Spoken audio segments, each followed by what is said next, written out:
Hola, muy buenos días para todos.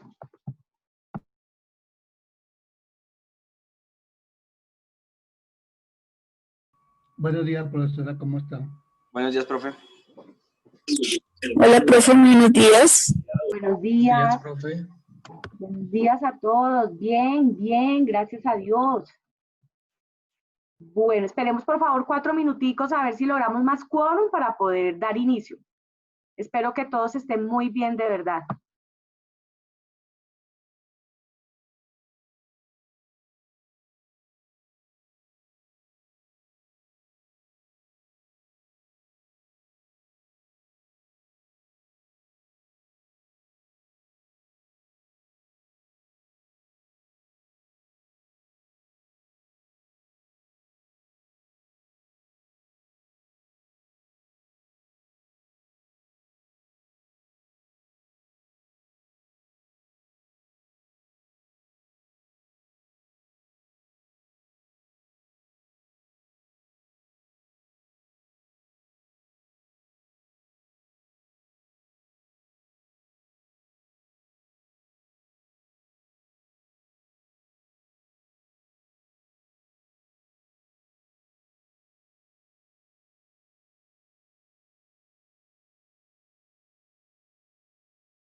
Bueno, vamos entonces a dar inicio. Ya son las 9:04 de la mañana. Nuevamente buenos días para quienes acaban de llegar. Espero que todos se encuentren muy bien. Para los estudiantes de Derecho, que les vaya muy bien en el Congreso en este momento que se está llevando a cabo sobre Derecho Penal y Derecho Internacional Público y Privado. Mañana estaré allí con una ponencia para quienes puedan acompañarme de 12 a 12:20, precisamente hablando sobre este tema de el papel de las organizaciones intergubernamentales frente a la búsqueda de consensos para enfrentar todos estos temas de inseguridad que ha generado, pues, digamos, se ha generado desde el enfoque de seguridad multidimensional. Entonces, la idea es poder hablar un poco ahí qué implica desarrollar el concepto de seguridad humana, qué tipo de seguridades son las que necesitamos que las organizaciones intergubernamentales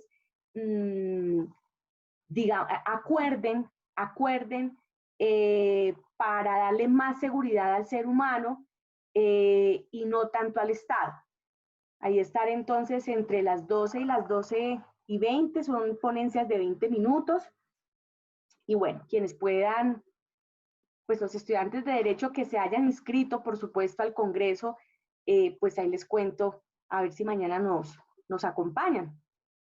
Bueno, vamos a seguir con el tema que nos convocaba desde hace 8 días. Estábamos hablando precisamente sobre esas nuevas amenazas que aparecieron desde el siglo XXI en el sistema internacional y que precisamente son producto, como les había dicho en ese momento, son producto de una cantidad de inseguridades que se empiezan a reconocer que son amenazas latentes para el ser humano, para el individuo. No es solamente el hecho de vivir bajo un buen orden público, por decirlo de alguna manera, y tratar de mitigar a los grupos alzados al margen de la ley, sino que hay que empezar a trabajar en temas como superar los índices de pobreza, y eso va de la mano con superar índices de analfabetismo, superar índices de anticorrupción, superar índices de mejoramiento del medio ambiente, tratar de garantizar sistemas políticos democráticos que sean estables. Y a raíz de todo eso, entonces, veníamos revisando la identificación de nuevas amenazas. Habíamos hablado de las amenazas tradicionales que siguen persistiendo como amenazas. Habíamos mencionado los conflictos territoriales, las intervenciones militares, los conflictos armados internos, la proliferación de armas ligeras y de armas pequeñas. Y en el concepto ya de seguridad multidimensional, habíamos empezado a identificar las nuevas amenazas. Habíamos hablado del terrorismo internacional. Luego revisamos las armas de destrucción masiva, entre ellas las armas nucleares, las armas biológicas, las armas químicas, las armas radiológicas. Luego habíamos pasado a la amenaza de la delincuencia organizada transnacional. Habíamos dicho que esta amenaza se expresa de muchas maneras: trata de niños, trata de mujeres, tráfico de armas, narcotráfico, corrupción. Y ahí habíamos quedado. Yo les había dicho a ustedes que la corrupción también se transnacionalizó, por eso se puede considerar un delito transnacional. Se puede catalogar dentro de la delincuencia común transnacional, delincuencia organizada transnacional. Y estábamos viendo un documental elaborado precisamente por la revista Semana y conducido por la periodista María Jimena Duzán, donde nos explicaba claramente cómo el caso de Brecht ha sido uno de los casos más emblemáticos de este tipo de delincuencia, de este tipo de corrupción transnacional que logró permear actores públicos y actores privados en varios países de la región suramericana. Entonces, habíamos visto el primer capítulo. Quiero que lo veamos todos. Son capítulos muy cortos, pero que nos permiten entender muy bien las proporciones de este fenómeno. Entonces, permítanme, por favor, ya comparto acá para que veamos el segundo capítulo. Ya habíamos visto el primero.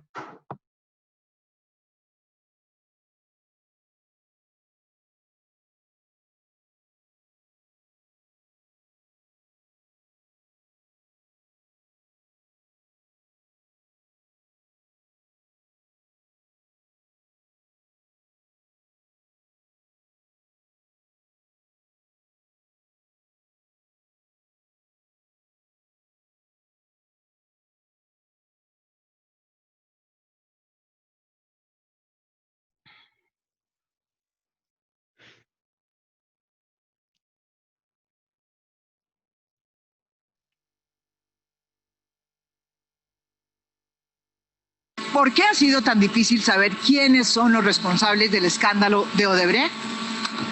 Pues porque todos los más importantes del poder están metidos.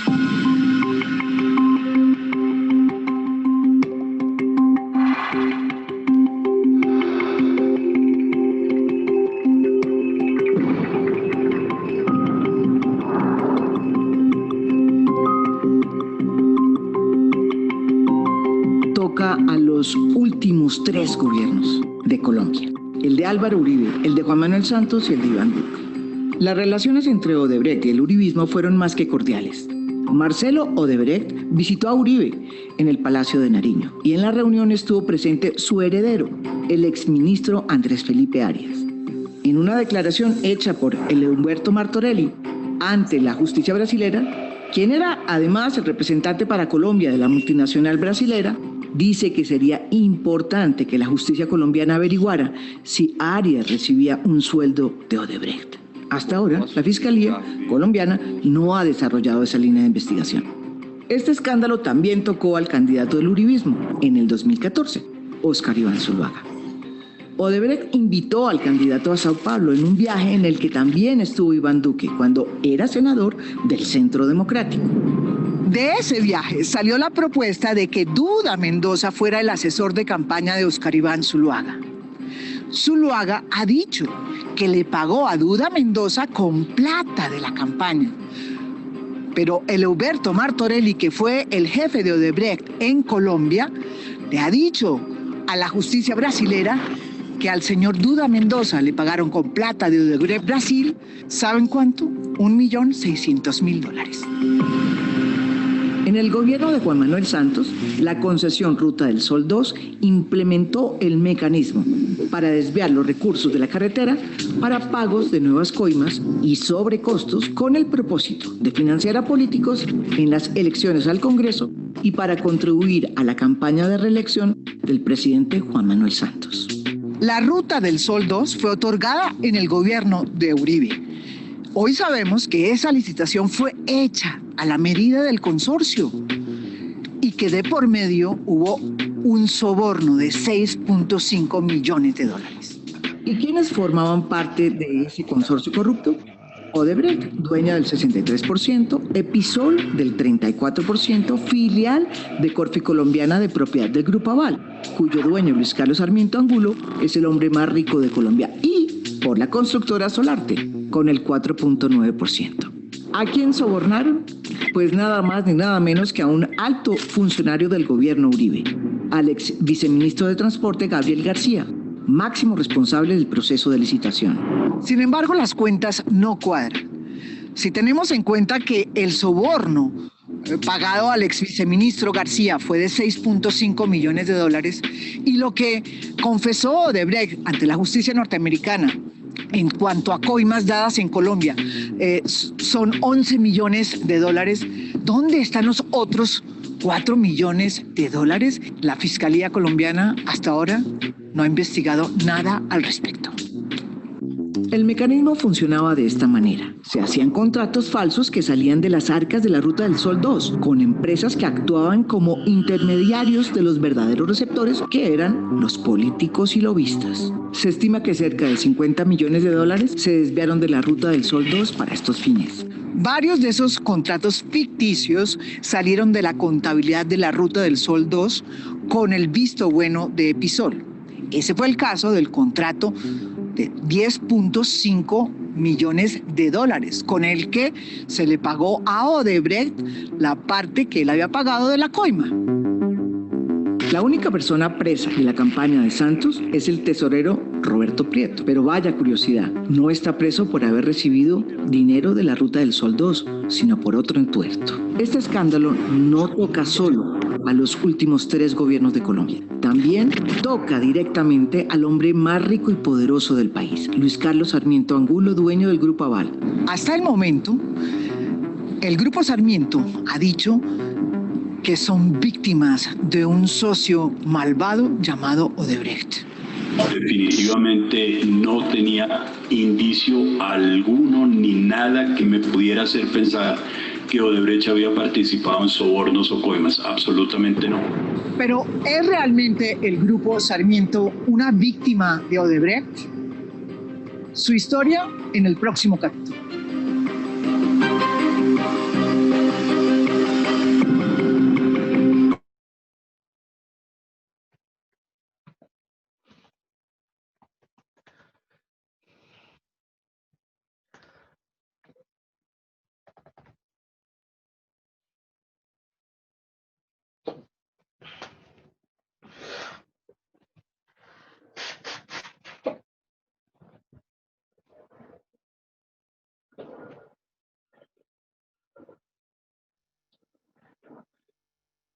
El grupo Sarmiento se ha declarado víctima de Odebrecht con la tesis de que solamente tiene el 33% de la Ruta del Sol 2. Pero la gran pregunta es, ¿se puede no ser víctima teniendo 3 sombreros? El de constructor de la obra, el de financista de la obra y el que maneja el dinero de la obra.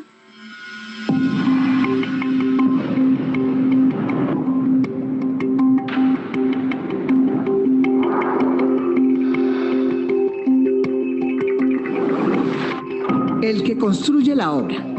Desde que se destapó el escándalo y los brasileños confesaron la coima de 6.5 millones de dólares, el Grupo Aval ha dicho que nunca supo de ese soborno, debido a que Odebrecht tenía el poder de ser el socio mayoritario, con el 63%. Definitivamente no tenía indicio alguno ni nada que me pudiera hacer pensar que Odebrecht había participado en sobornos o coimas. Absolutamente no.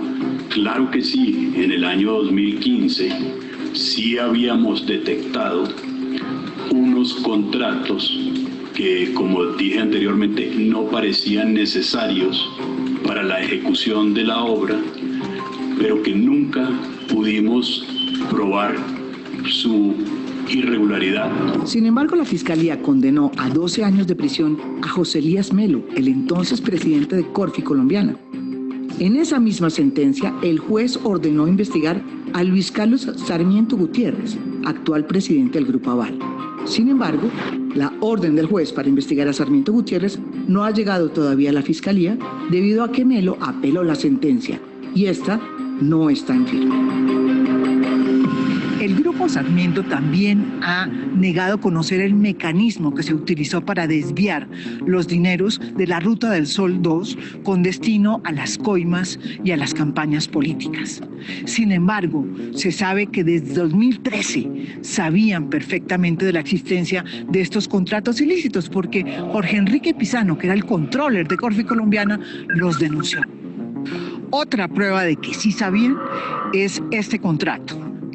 Un contrato de transacción que se firmó en el 2016 entre Odebrecht y Corfi Colombiana, 3 días después de la captura de Marcelo Odebrecht en Brasil. En ese contrato, ambas partes se comprometían a no demandarse precisamente por los contratos denunciados por Jorge Enrique Pizano. Este contrato fue redactado y adelantado por su abogado de cabecera, Néstor Humberto Martínez, meses antes de que llegara a ser elegido fiscal general de la Nación. Como tal, fue el encargado de investigar este caso, pese a que tenía un conflicto de intereses del tamaño de una catedral. El que financia la obra. La Ruta del Sol 2 fue financiada en un 99% por los bancos, con un valor de 2.4 billones de pesos. El Grupo Sarmiento prestó el 50% de la plata, es decir, 1.2 billones de pesos a través de 4 de sus bancos: Avevillas, Bogotá, Occidente y Popular. El otro 50% de la obra fue financiada por 3 bancos que no son de propiedad del Grupo Aval: Itaú, Bancolombia y Da Vivienda. El desembolso se hizo de inmediato, sin saber en qué estado se encontraba la obra. Es decir, los dineros se desembolsaron contra toda la lógica que rodea la seguridad de los préstamos a los contratistas del Estado. Además de ser el financiador de la obra y el constructor de la misma, también manejaba el dinero de la obra, porque la fiduciaria era de Corfi Colombiana.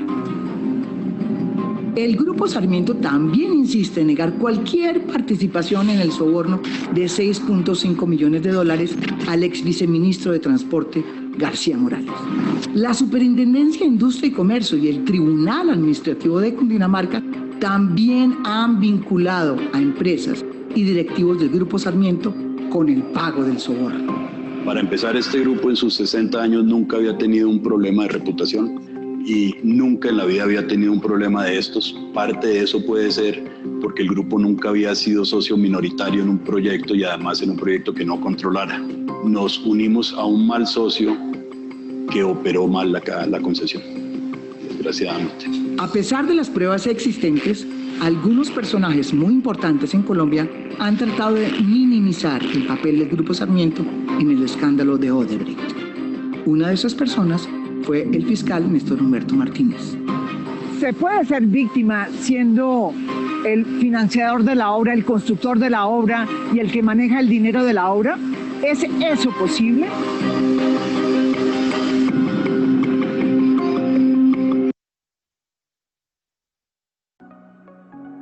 ¿Le gustaría aumentar las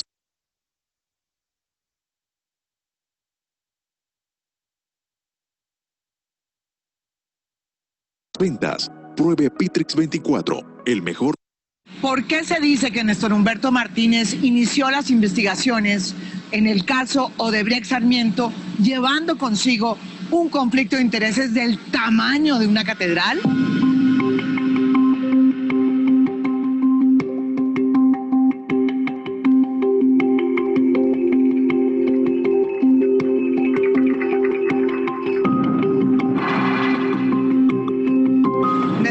Venía de ser abogado del Grupo Sarmiento, socio de la multinacional Odebrecht, cuyo presidente Marcelo Odebrecht estaba ya preso en Brasil. Néstor Humberto fue elegido como fiscal por 4 años, pero renunció un año antes. Él dice que su renuncia no tuvo nada que ver con Odebrecht. Sin embargo, tuvo todo que ver. Desde que se creó el consorcio Ruta del Sol 2, Néstor Humberto Martínez ha sido casi de todo.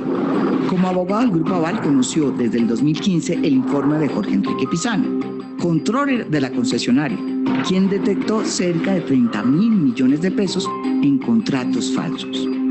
Preocupado Pizano por la manera como sus jefes en Corficolombiana no le prestaban atención a sus hallazgos, decidió recurrir a Néstor Humberto Martínez, porque precisamente en ese momento era el abogado del Grupo Aval. En varias reuniones Pizano le demostró cómo era que funcionaba el mecanismo con que se estaba desangrando al consorcio. Pizano grabó a Martínez diciendo que sus hallazgos podrían sugerir incluso la comisión de graves delitos, entre los cuales podría estar el de soborno. Mire todos los delitos que se han conocido. ¿Eso es de lo mío? No. Soborno, lavado de activos, falsedad en documentos privados, administración de real, confianza, estafa, hurto, agravado por la confianza. 4 años después, luego de la sorpresiva muerte de Pizano, Noticias 1 publicó estos audios, cuando el abogado del Grupo Aval ya era fiscal general de la Nación.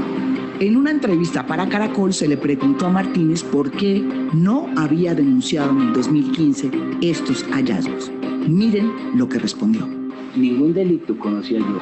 Pero irregularidades, fiscal. Insisto, no. Pero era muy grave. No, usted me dice, se sospechaba era pagos a paras. Que como fiscal. Había contratos irregulares, se sabía que eran soborno. No, señor. No, es que lo dice usted en la grabación. A lo mejor son coimas para paramilitares, a lo mejor son coimas en gobiernos extranjeros o gobiernos colombianos. Están robando a la empresa. Eso es delito. También, o están robando a la empresa. Hay que eso no son irregularidades, esos son delitos. Cuando se sepa hacia dónde fueron a parar los dineros. Nadie sabía a dónde iban a parar los dineros. Néstor Humberto también fue el abogado del contrato de estabilidad jurídica de la Ruta del Sol 2. ¿Qué es un contrato de estabilidad jurídica? Pues un acuerdo entre el Estado y los inversionistas para que a estos últimos no le cambien las reglas aceptadas. Este contrato, el de estabilidad jurídica, pasó por el Congreso a punta de coimas, según declaración ante la justicia de Eleuberto Martorell, responsable de Odebrecht en Colombia. Tras haber participado en la campaña de reelección del presidente Santos, fue nombrado ministro de la presidencia entre agosto del 2014 y junio del 2015. Como tal, aprobó el COMPES para la adición de Ocaña Gamarra. En diciembre del 2016, cuando Odebrecht confesó ante la justicia americana el pago de $800 millones en coima en toda América Latina, Néstor Humberto Martínez ya llevaba 6 meses como fiscal general de la Nación. Él asumió la investigación en Colombia como si no tuviera ningún impedimento y terminó investigando muchos de los asuntos en los que había intervenido, no solo en su condición de abogado, sino también en su condición de funcionario público. Como si fuera poco, cuando estaba en campaña para la Fiscalía, gestionó con Odebrecht el famoso contrato de transacción entre Corfi Colombiana y Odebrecht. Hábil ante los medios, Néstor Humberto Martínez llegó a decir que sus investigaciones eran tan exhaustivas que hasta había más capturados aquí que en Brasil. Sin embargo, sus investigaciones fueron todo menos exhaustivas. Capturó a varios dueños de las empresas que sirvieron de intermediarios para recibir la plata que salió de la Ruta del Sol 2 y a varios de los políticos que recibieron esos dineros. Sin embargo, dejó sin tocar a otros muchos. De los 50 millones de dólares que hubo en sobornos, solo sabemos la historia de 6.5 millones de dólares y solo hay un condenado por haber ordenado los sobornos. Su gran imputado, Luis Fernando Andrade, exdirector de la ANI, acusado de 15 delitos, tuvo que salir del país ayudado por el gobierno norteamericano por falta de garantías. Néstor Humberto Martínez, en un debate en el Congreso, lo señaló de ser el instigador de una conspiración internacional contra la justicia colombiana, porque Andrade había denunciado hostigamientos e intimidaciones por parte de la Fiscalía. Casi que a regañadientes, Martínez imputó a su amigo José Elías Melo y en lugar de respaldar a Pisano en sus denuncias, intentó socavar su reputación abriendo una investigación por haber recibido una presunta coima en otro contrato. Jorge Enrique Pisano muere de un infarto fulminante y 2 días después, Alejandro, su hijo, también fallece luego de beber un vaso de agua que se encontraba en el escritorio de su difunto padre. Este vaso contenía cianuro. La investigación de estas 2 muertes también estuvo en manos de Néstor Humberto Martínez y provocó la sorpresiva renuncia del director de Medicina Legal. Esta es la última comunicación que yo tuve con Pisano padre antes de su muerte. A pesar de que los conflictos de intereses de Néstor Humberto eran múltiples y evidentes, pues solo los presentó ante la Corte 2 años después de haber llegado a la Fiscalía, es decir, en junio de 2018.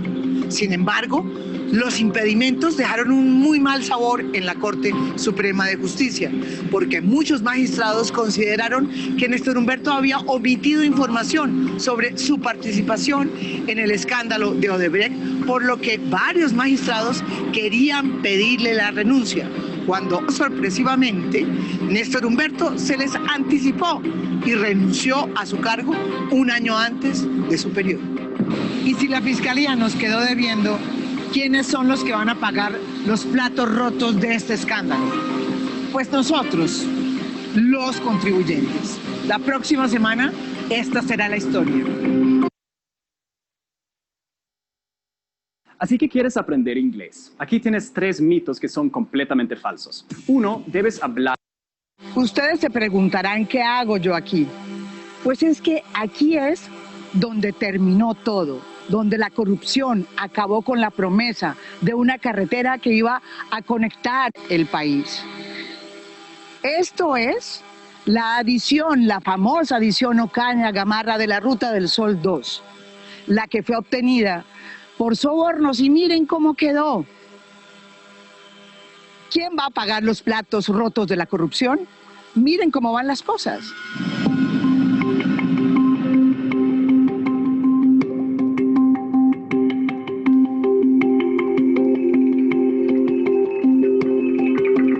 Cuando estalló el escándalo, la mega obra vial solo estaba construida en un 52% y la adición de Ocaña y Gamarra en solo un 29%. 2 meses después de que los brasileros denunciaron al ex viceministro García Morales por haber recibido una coima de 6.5 millones de dólares, el gobierno de Santos terminó de mutuo acuerdo entre la ANI y la concesionaria el contrato de la Ruta del Sol 2. Y la carretera fue revertida al Estado con la promesa de que se iba a abrir una nueva licitación en diciembre de ese mismo año, 2017, para poder, obviamente, terminar la carretera e impedir que se convirtiera en un elefante blanco tragado por la manigua. Sin embargo, ya han pasado 2 largos años y no se ha abierto la licitación. Esa obra se pudiera haber iniciado hace 2 años. desde el momento en que los activos revirtieron a la nación. Entonces, si no se ha hecho la obra todavía, supongo que es por limitaciones presupuestales. Así está quedando la Ruta del Sol 2, se la está comiendo la manigua. Pero ¿saben qué? No solamente nos quedamos sin la carretera, también nos ha tocado asumir el costo de la liquidación del contrato, ¿sí? Que ha sido una negociación muy tortuosa, liderada entre la ANI y la concesionaria por el grupo Sarmiento Angulo. Según la ley vigente para ese momento, a los inversionistas había que reconocerles lo que habían invertido en la obra. Pero la concesionaria Ruta del Sol 2 insistía en que debían reconocerles más beneficios. Como no hubo acuerdo con la ANI, el caso se llevó a un tribunal arbitral que tampoco le dio el visto bueno. Meses más tarde apareció en un proyecto de la Ley de Infraestructura un nuevo artículo, tildado por el senador Robledo como un mico. Ese mico que meten allí es un mico que está diseñado para poner al Estado a pagar actos de corrupción de empresas privadas. Esto es como increíble, pero es así. En ese artículo se decía que los contratistas a los que se les habría terminado el contrato, se les debería reconocer no solamente sus inversiones, sino actualizarlas al día de hoy. Ese artículo también decía que era retroactivo, es decir, que cubría a las empresas que estaban en la misma situación en el pasado. Como el único contrato que había sido terminado era el de la Ruta del Sol 2, pues las suspicacias de que se estuviera legislando en favor de un específico contratista salieron a flote. Y hasta el propio contralor Edgardo Maya demandó la ley ante la Corte Constitucional. Sin embargo, el tribunal avaló la ley. Es decir, hoy, si un contratista como el de la Ruta del Sol 2 se le termina el contrato, pues hay que pagarle mucho más que lo que se le habría pagado con la ley anterior. No importa que de por medio hubiesen coimas o sobornos. Por si fuera poco, el gobierno estuvo a punto de pagar la deuda que se le debe a los bancos por parte de la concesionaria por 1.2 billones de pesos con dineros del presupuesto, es decir, con dineros que pagamos los colombianos a través de los impuestos. Todo porque dizque así lo decía la nueva ley de infraestructura. Y digo que estuvo a punto porque desistió de hacerlo una vez publiqué en semana el acuerdo con los bancos. Es decir, el concesionario quería que el Estado asumiera la deuda con los bancos para que fuera pagada antes de conocer el valor real de la obra, con cargo al presupuesto nacional. Con cargo, es decir, a nuestros impuestos. Dicen que la justicia tarda pero llega. Y en esta serie finalmente llegó. Luego de 4 años de pleito, un tribunal arbitral declaró nulo por objeto y causa ilícita este contrato corrupto y ordenó al consorcio Ruta del Sol 2, es decir, a Odebrecht y Sarmiento, a pagarle las deudas a los bancos. Les dijo, los que tienen que pagarle a los bancos no son los colombianos de su bolsillo, sino ustedes, porque no solo hubo hechos corruptos, sino que sacaron dividendos anticipados sin haber terminado la obra. De todas formas, terminamos pagando no los 1.2 billones de pesos que querían que se les pagara a los bancos, sino 211 mil millones de pesos, que igual saldrán de nuestro bolsillo. O sea, de todas maneras, terminamos clavados. Pero a pesar de este triunfo, nos quedamos sin carretera y sin el desarrollo que iba a traer para varios departamentos. Así nos pasó con el túnel de la línea, la vía al llano, el puente de Chirajara, la navegabilidad por el río Magdalena. Casi 900 obras están así, sin terminar, por un valor de 3.2 billones de pesos, casi lo que se pretende recaudar con la nueva reforma tributaria. Así de grande es la corrupción en el país.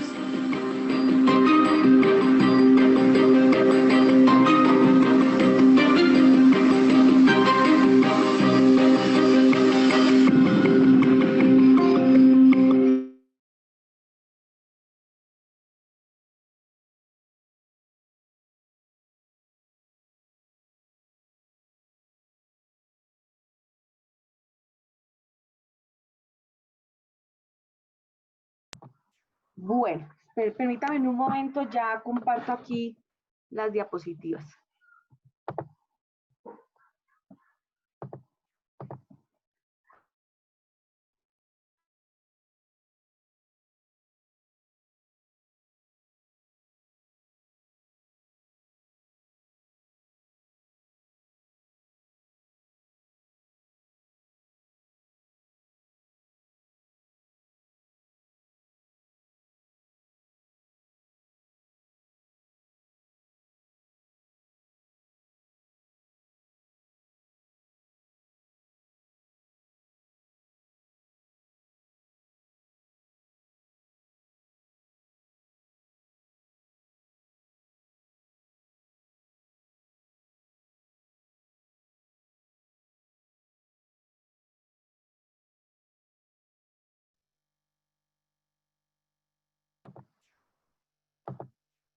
Por favor, ¿me confirman si están viendo las diapositivas? Sí, sí, señora. Perfecto. Sí, profe. Perfecto, gracias. Bueno, entonces ahí está la magnitud de lo que fue el caso de Odebrecht.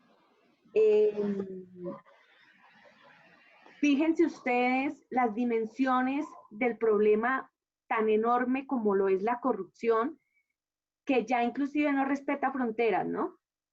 En otros países hubo presidentes que se atentaron contra su vida, otros están en la cárcel. Entonces, es para que entendamos por qué la corrupción se considera parte de la delincuencia organizada transnacional y, por supuesto, amenaza no solamente la seguridad de los estados, sino la vida misma del ser humano. Estos dineros que se le roban al erario público no permiten que los derechos lleguen a nosotros, que podamos gozar de movilidad, que podamos dinamizar la economía, que podamos equiparar un poco más los derechos a los ciudadanos, tanto urbanos como rurales. Es decir, se mitiga una cantidad, se restringe una cantidad de oportunidades que pueden elevar los niveles de vida de los colombianos, en este caso. Bueno, y la última nueva amenaza se ha denominado la descomposición institucional de los estados. Otros lo llaman estados fracasados. Esta descomposición institucional se da en estados donde básicamente se han instalado dictaduras, donde no hay gobernabilidad democrática, la organización política no existe, lo que existe es un dictador de donde emanan todas las decisiones públicas. Hay una violación sistemática a los derechos humanos, sobre todo frente a aquellos que protestan contra este tipo de formas de gobierno. Hay un deterioro de la calidad de vida de los ciudadanos porque ante estas dictaduras pues no hay ningún tipo de inversión, no hay confianza inversionista por parte de otros países y como se aísla el mismo país precisamente por estas formas de gobierno, entonces empiezan a escasear bienes y servicios que son de primera necesidad. Y además de todo eso que sucede internamente, efectivamente, externamente hay una amenaza a la convivencia del sistema internacional. Son países que efectivamente inestabilizan la convivencia e inclusive pueden aliarse con otros mandatarios para lograr permanecer en esas dictaduras que a veces parecen democráticas, pero que de todo tienen menos de democráticas. Son países que abogan o líderes más bien, líderes que abogan más por la dinámica del conflicto, de la intervención, del atropello, de las acusaciones falsas, de desbordar cualquier tipo de limitación que se haya acordado para tratar de convivir en paz, y por eso se vuelven entonces una amenaza latente a la convivencia del sistema internacional. Claro, y también hay una crisis del Estado-Nación porque quienes empiezan a vivir en esas dictaduras efectivamente lo que quieren es todo menos estar ahí. Entonces, vienen una serie de reivindicaciones identitarias, algunos territorios o provincias o departamentos empiezan a luchar por independizarse del poder central. Viene toda una fractura social, que termina entonces poniendo en jaque la figura del Estado-Nación, de ese Estado que recoja todo un país en medio de su diferencia y gobierne en esa diferencia, precisamente en esa diferencia identitaria en esa diferencia social. Y aquí también quiero, para terminar ya este tema, ya esto sería lo último, aquí quiero mostrarles un caso emblemático de Estado fallido.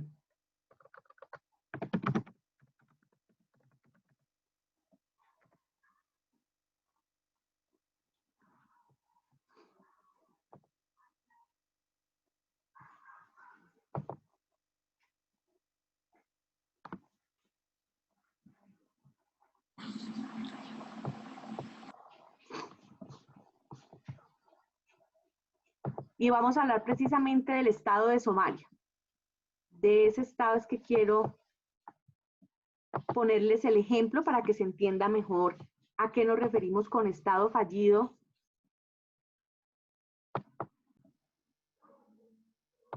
Aquí está. Hola, soy Andrea González. El tema que yo elegí fue sobre el conflicto en Somalia, al cual decidí llamar Somalia, Estado fallido, los cuales siempre se encadenan en conflictos violentos que por lo general se dan por disputas de control y ausencia absoluta de gobernabilidad. Son precisamente estas situaciones las que han debido enfrentar los habitantes de Somalia desde siempre, por la incapacidad de sus gobiernos de establecer un Estado social de derecho que lograra integrar a todos los habitantes en torno a un sistema democrático y legislativo sólido. Somalia es un país africano localizado en el Cuerno de África, el cual limita al oeste con Djibouti, al noreste con el Golfo de Adén, al norte con el Océano Índico, al este, y a Kenia al sureste. Históricamente, la población de Somalia se ha caracterizado por estar formada por diversas tribus que son nómadas, las cuales se desplazan a lo largo de su territorio buscando comida y agua para ellos y para sus animales. Durante el siglo XIX, el territorio africano, su mayoría era territorio de colonias europeas. Somalia se encontraba dividido en 5 colonias, una francesa, una italiana, una de Etiopía y 2 del Reino Unido, hasta que en 1960 se lograron independizar, formando la República de Somalia tal y como lo profesaba el líder militar Mohamed Abdullah Hassan, con su idea de un territorio independiente y que estuviera unificado todas las tribus en un solo grupo. A pesar de que Somalia es un territorio que cuenta con una homogeneidad en su cultura, creencias y población, han basado su estructura social en base a las costumbres de sus clanes, que tienen un carácter patriarcal, lo cual ha sido clave para la conformación y que han intentado desde su emancipación, al igual que las ideas islámicas que profesan todos sus habitantes. Hacia el año de 1969, Mohamed Siad Barre, a través de un golpe militar, derrocó al que hasta entonces era el presidente Ibrahim Egal, e intentó agrupar a todas las tribus para implementar un modelo militar socialista apadrinado por la Unión Soviética y China. Buscaba él que se creara una identidad en todos los habitantes de Somalia. Sin embargo, Barre impuso un sistema basado en lo que él llamaba la lealtad de linaje. Esto buscaba aferrarse al poder beneficiando su círculo más cercano, lo cual también hacía que estuvieran prohibidas las asociaciones políticas, y le entregó un gran poder a los militares para que por la fuerza y en extrema violencia contuvieran a los grupos armados que intentaran hacer cualquier clase de oposición a su régimen. La represión causada hizo que las fuerzas militares formaran un carácter personalista en torno a Barre. Generó un enorme malestar y hostilidades entre los clanes que no podían acceder de manera justa y democrática al poder. Barre aprovechó esa situación que él tenía de poder para redistribuir todos los privilegios que le ofrecía la configuración del Estado que gobernaba entre sus allegados y con aquellos a quienes él consideraba sus aliados. También marginó a todo aquel al que se oponía a su voluntad, y esto hizo que se crearan mayores discrepancias entre las diferentes tribus. Adicionalmente, marcó una gran diferencia entre las élites urbanas, las cuales tenían acceso a los recursos que el Estado les ofrecía, y generaba mayores índices de pobreza en los pobladores que habitaban en las zonas rurales del país. Debido a la incapacidad que tenía su gobierno para establecer un modelo de Estado, tenían altísimos índices de corrupción, ejecuciones extrajudiciales y su población viviendo en los más altos índices de pobreza y hambruna de todo el mundo, desencadenaron que después de varios años, a principios de 1991, una coalición de militares derrocara a Navarre del poder por la falta de legitimidad causada por su ideal de la lealtad de linajes. Fue el principal resentimiento que motivó a estos a quedarse en cabeza del Estado. Lo anterior, a su vez, también agudizó las guerras que se vivían en las diferentes provincias, desplazando de forma violenta a más de 600.000 habitantes hacia Kenia y Etiopía. Estos habitantes eran víctimas de violaciones a sus derechos humanos, fueron víctimas también de envenenamiento de las fuentes hídricas con que contaban, torturas y encarcelamientos sin juicios justos.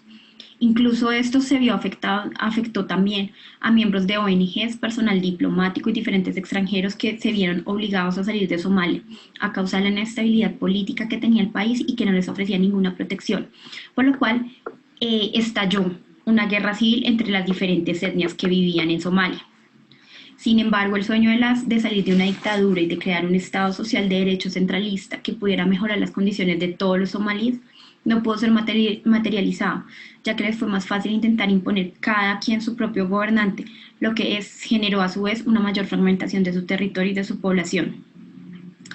Por causa de todo lo anterior, en 1992 la comunidad internacional, al ver que en Somalia ya habían más de 300.000 muertos y 2 millones de desplazados por la violencia, mediante el decreto 751, las Naciones Unidas decidió crear UNOSOM. Esto era una organización que buscaba enviar observadores militares a Mogadiscio con el fin de supervisar todas las acciones que llevaran al cese al fuego, la entrega de las armas por parte de los rebeldes y acompañar el trabajo humanitario de diferentes organizaciones no gubernamentales dentro del territorio de Somalia para ayudar a toda la población civil que se encontraba en medio del conflicto armado. La labor humanitaria de las ONGs en ese momento consistía en entrega de alimentos, servicios básicos de salud, suministro de agua potable y saneamiento, dotación de materiales para construcción de refugios, mantas, ropa, semillas y vacunas para los pocos animales que aún les quedaban. Un año después, los Estados Unidos y ONUSUM deciden crear una misión de paz para llevar a cabo la operación Restore Hope, que solo generó una retirada aparatosa de los militares americanos, ya que en esto perdieron a 19 de sus hombres y más de 100.000 somalíes resultaron también muertos. En el año 2000, después de tanta incertidumbre política, eligen a Abdi Qasim Salat Hassan como presidente y en 2004 eligen parlamentarios y a Youssef Ahmed como presidente para instaurar un gobierno nacional de transición. Ese gobierno nacional de transición contaba con el respaldo de las Naciones Unidas y la Unión Europea y la Liga Árabe, pero fue rechazado por diferentes clanes, por lo que continuaron las confrontaciones y hizo que muchos grupos insurgentes prolongaran el conflicto armado que había vivido Somalia hasta ese momento. Sin lugar a dudas, Somalia para cualquier analista político representa un caso único, pues a pesar del conflicto bélico que padecen para hacerse al poder en todo su territorio, han logrado llevar una autonomía por más de 2 décadas, donde las tradiciones de sus clanes, las leyes islámicas, sobreponen a los conceptos de gobernabilidad moderna. Con todo lo anterior, el caso de Somalia refleja el planteamiento que hace años propone Robert Rothberg cuando planteó la teoría de los estados fallidos, ya que él aseguraba que los estados-nación fracasan cuando se ven consumidos por la violencia interna y cesan de suministrar a sus habitantes bienes políticos beneficiosos. En ello, sus gobiernos pierden credibilidad y la permanencia de la naturaleza del propio Estado-nación se vuelve dudosa e ilegítima en los corazones y las mentes de los ciudadanos. Y es que la mayoría de los estados fallidos en la actualidad provienen de las colonias que lograron independizarse después de la Guerra Fría y tras décadas de intento han fracasado en su intención de consolidarse internamente y crear una soberanía estatal, por lo que han logrado basarse en la legitimidad y no, sino en la violencia y en la barbarie por encima de los derechos humanos y los valores democráticos que conocemos en Occidente. Sin embargo, a la fecha, Somalia se divide en 3 grandes regiones. El norte decidió autoproclamarse como un estado independiente. Ahí están Somaliland y Puntland. El sur tiene la autoridad política más fragmentada de todo el país, mientras que en el centro del país se intenta establecer una fase de transición entre la autoridad tribal y un sistema democrático. A la fecha, Somalia se adapta al concepto de Estado fallido gracias al vacío del poder generado por el fracaso de los gobiernos a los que ha tenido, la falta de su control en el territorio, el monopolio de las armas generando un conflicto armado, la pérdida de legitimidad al ser incapaces de suplir las necesidades de los habitantes, lo que ha permitido que surjan personajes siniestros como los señores de la guerra, lo cual no son más que grupos de paramilitares o ejércitos privados al servicio de un sector específico. Ellos, con el poder que les otorgan las armas y el poder local que ejercen sobre sus áreas de influencia, intentan imponer a la fuerza sus normas, ya que no existe un sistema judicial lo suficientemente fuerte que sea capaz de imponer un orden y castigar los crímenes. Desde el año 2001, con la redacción de la nueva Constitución, decidieron limitar el poder que tenían los clanes y, por consiguiente, los señores de la guerra en toda su sociedad, con el fin de establecer su soberanía, implementar relaciones diplomáticas con la comunidad internacional que sean sólidas, pero sobre todo deben velar por la garantía de los derechos fundamentales de cada uno de los pobladores y el derecho internacional humanitario, para que quienes se encuentran en medio del conflicto armado que se disputa entre clanes y las diferentes células del grupo terrorista Al-Shabaab que hace presencia dentro de sus fronteras.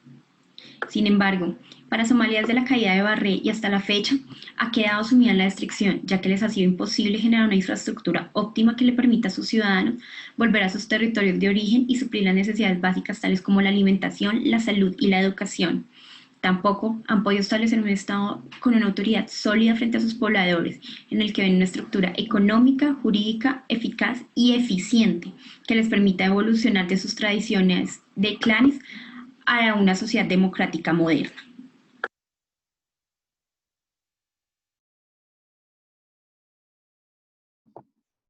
Bueno, y con esto termino. Nunca podemos permitir que la democracia deje de existir. La democracia, en medio de sus imperfecciones, es el sistema político más perfecto que tenemos. Por eso necesitamos no solamente que los estados y las organizaciones intergubernamentales, sino también nosotros como ciudadanos peleemos porque cada vez se profundice más la democracia, que podamos asistir a elecciones libres, que haya un sistema de pesos y contrapesos, es decir, que los poderes públicos se controlen entre sí, que haya también un poder civil que limite las funciones, la extralimitación de funciones de las fuerzas militares cuando se extralimitan, que haya acceso a la justicia, pero sobre todo que tengamos unos jueces mucho más transparentes y mucho más objetivos siempre del lado de la ley. Por eso es tan importante el Estado social de derecho, porque es que solamente las normas son las únicas que pueden guiar el actuar de tanto de quienes detentan el poder político como quienes detentan el poder económico y con quienes estamos dentro de la misma sociedad civil del país. Es la única manera, muchachos, de que no caigamos en un Estado fallido, de que no caigamos en una desinstitucionalización y por ende no podemos permitir de verdad que se instalen en nuestro país dictaduras de ninguna línea ideológica, ni de la derecha ni de la izquierda, porque no podemos perder las libertades que hemos conquistado y tenemos el derecho a vivir en libertad, a vivir en democracia, a expresar o a vivir en un país que se respete la libertad de pensamiento, a estar en un país donde haya garantías para la oposición, pero por supuesto una oposición constructiva, no una oposición dañina o una oposición desde la emocionalidad y no desde la racionalidad, porque ahí es donde perdemos el año. Es como el mensaje que quiero dejar de fondo con esta última amenaza. Los retos son enormes para la comunidad internacional. Ya ven ustedes que si no trabajamos en seguridad política, en seguridad económica, en seguridad sanitaria, en seguridad ambiental, que todas esas seguridades se derivan del gran concepto de seguridad humana o seguridad multidimensional, pues estamos condenados a desaparecer, definitivamente. y siempre será la vía de la cooperación, la vía del diálogo, la única vía que tenemos que legitimar para arreglar nuestras diferencias.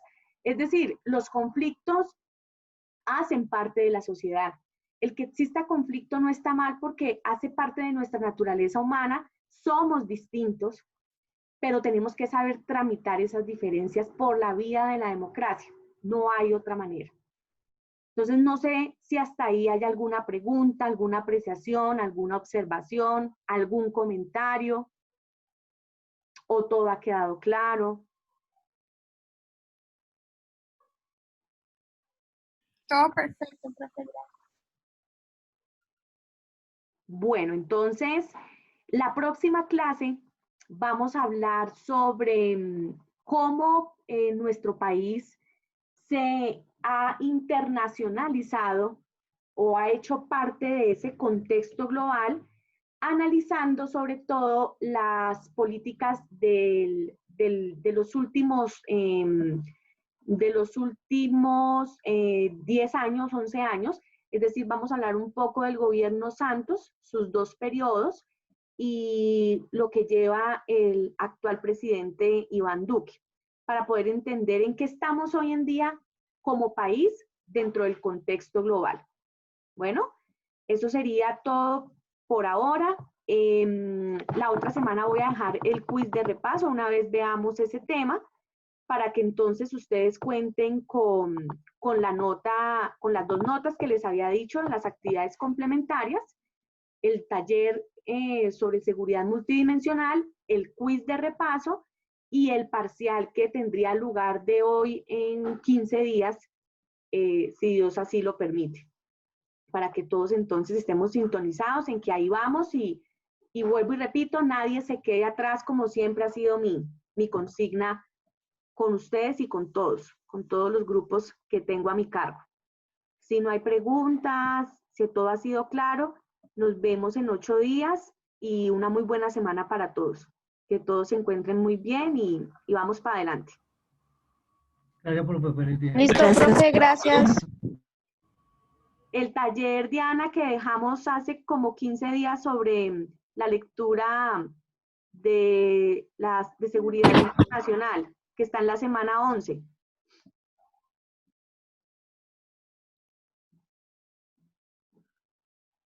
Bueno, un abrazo para todos. Buen día.